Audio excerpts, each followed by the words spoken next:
In the early hours of September 3, 1978, a remarkable series of events unfolded in Venado Tuerto, Argentina, captivating the attention of the local community and igniting discussions about extraterrestrial life. This period was marked by a growing interest in UFO sightings and encounters, both in Argentina and around the world. The testimonies that emerged from this small town would add a significant chapter to the narrative of alien contact. On that fateful day, Carlos A. Helen, a local resident, observed 7 large, glowing disc-shaped crafts hovering in the sky. The sight was nothing short of astonishing. The crafts emitted bright lights and moved in a way that defied conventional understanding of flight. This initial sighting set the stage for a series of bizarre encounters that would unfold over the following days. Just a few days later, on September 6, 12-year-old Juan Oscar Perez experienced an encounter that would change his life. He was invited aboard one of the glowing crafts, a moment he would never forget. Inside, he was met by a 7-foot-tall humanoid being, which left him both terrified and fascinated. The being's presence was otherworldly, yet there was a sense of intelligence and curiosity emanating from it. Juan later described the interior of the craft as technologically advanced, filled with lights and controls that seemed beyond human capability. The strange glove. During his time aboard the craft, Juan managed to retrieve a glove that belonged to the being. This glove became a physical piece of evidence that Juan could hold onto, further cementing the reality of his experience. However, the glove was snatched back by the being through a mysterious magnetic force, leaving Juan with a sense of loss and longing. This moment highlighted the enigmatic nature of his encounter, as it raised questions about the being's intentions and capabilities. Roberto's observation. Meanwhile, on September 10, 16-year-old Roberto Francisco Torres had his own encounter. He witnessed a hovering, glowing craft in the same area, further supporting the claims of alien activity in Venado Tuerto. Roberto described the craft as pulsating with light, creating an atmosphere of awe and fear. His sighting added another layer to the growing narrative of extraterrestrial encounters in the region. Community response. As news of these encounters spread through Venado Tuerto, the local community was abuzz with excitement and fear. Some residents were skeptical, attributing the sightings to natural phenomena or misinterpretations of aircraft. However, many others were captivated by the stories, believing that the encounters were evidence of otherworldly visitors.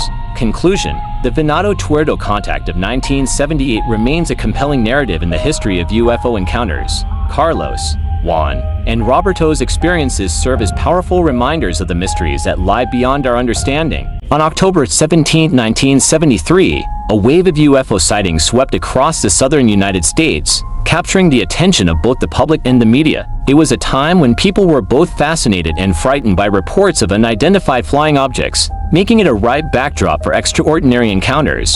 Among the many witnesses was a young boy named Teddy Waldrop, just 7 years old, who, along with an 11-year-old girl from Connorsville, Indiana, experienced something that would forever change their perceptions of reality. The encounter. In the small town of Loxley, Alabama, Teddy and several other residents reported seeing strange lights in the sky as the evening unfolded. The excitement in the air was palpable, with many people stepping outside to witness the phenomenon. As the night wore on, Clarence Ray Patterson, another witness, found himself in a terrifying situation. He reported being taken aboard a craft near Loxley, where he encountered beings that stood about 6 feet tall, possessing claw-like hands. The experience was surreal. Patterson described the craft as having a metallic surface and advanced technology that seemed beyond human comprehension. For Teddy and the other children in the area, the sighting was both thrilling and frightening. They watched in awe as bright lights danced across the sky, their imaginations ignited by the idea that they might be witnessing something extraordinary. The atmosphere of wonder turned into a mix of fear and excitement as stories of close encounters circulated among friends and family.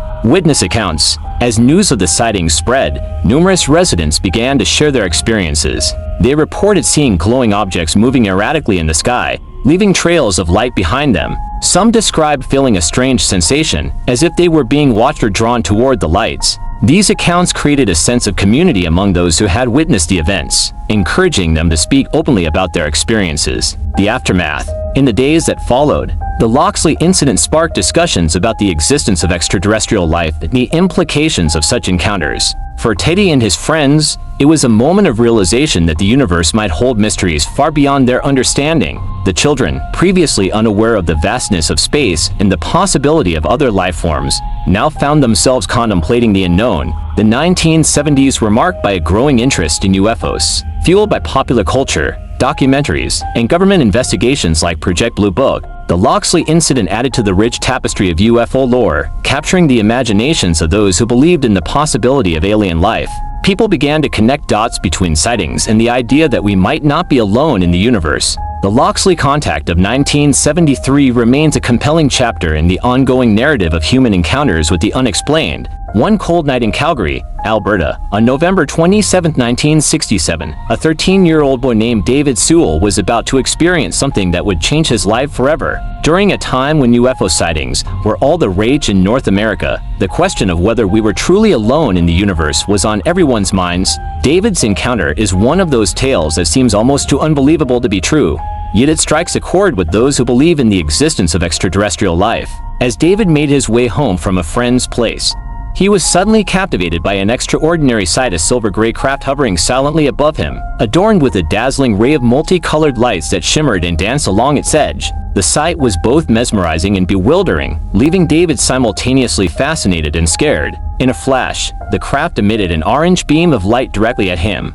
overwhelming him with its intensity and leaving him feeling disoriented, rather than freezing in place.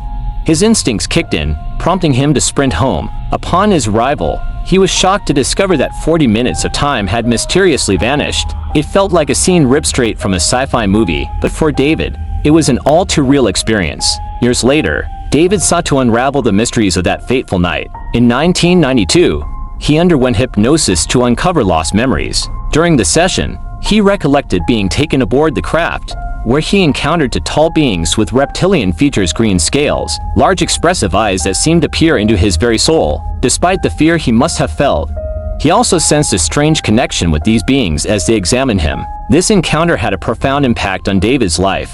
What some might dismiss as a childhood fantasy became a defining moment that ignited his lifelong fascination with UFO phenomena. He delved into learning more about these enigmatic experiences and sharing his story with others. For David, it wasn't just about his own experience. It was about unraveling the greater mystery of whether we are truly alone in the vast universe. Cultural background. The late 1960s were a time of immense curiosity about the unknown, with numerous reports of UFO sightings flooding in. The idea of otherworldly beings captivated people's imaginations, and David's encounter added to the growing body of evidence that something beyond our understanding was out there. In the summer of 1983, a remarkable series of events unfolded in the small village of Sommerort, France, drawing attention to the ongoing fascination with UFOs and extraterrestrial encounters. This period saw a growing number of reports regarding sightings and close encounters, as the world continued to grapple with the possibility that we may not be alone in the universe. One witness, 45-year-old Stefan Gasparovic, would come to embody the intrigue and mystery surrounding these phenomena.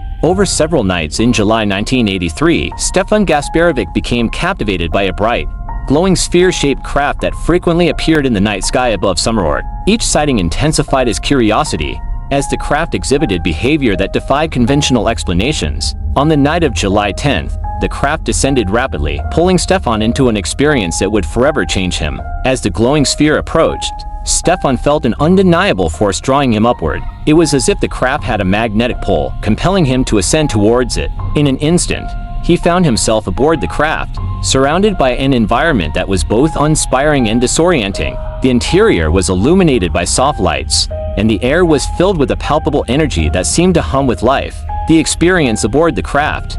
Once inside, Stefan experienced a sense of both wonder and fear. He recalled being surrounded by beings that conveyed an aura of intelligence and curiosity. Although the specifics of his encounter aboard the craft remain hazy, he described feeling a profound connection to these entities, as if they were communicating with him on a level beyond words. The experience was both exhilarating and unsettling, leaving him with an impression of advanced technology and alien consciousness. After what felt like an hour, Stefan was returned to the ground, but not without consequences. He emerged from the experience disoriented and traumatized, struggling to comprehend what had just happened. The sense of reality he once knew was shattered, replaced by a profound awareness of something greater than himself. His family, who had witnessed the craft hovering over their area, could only stand in disbelief at the events that unfolded that night. In the days following Stefan's encounter, news of the glowing craft spread through Sommerort, sparking discussions among the villagers. Some were fascinated, eager to hear details of the encounter and share their own experiences, while others remained skeptical, attributing the sightings to natural phenomena or misinterpretations. The village became a focal point for UFO enthusiasts and researchers, All eager to learn more about what had transpired, the Summer at Contact of 1983 remains a poignant chapter in the ongoing exploration of UFO encounters. Stefan Gasparevic's experience serves as a testament to the profound impact that such encounters can have on individuals and communities.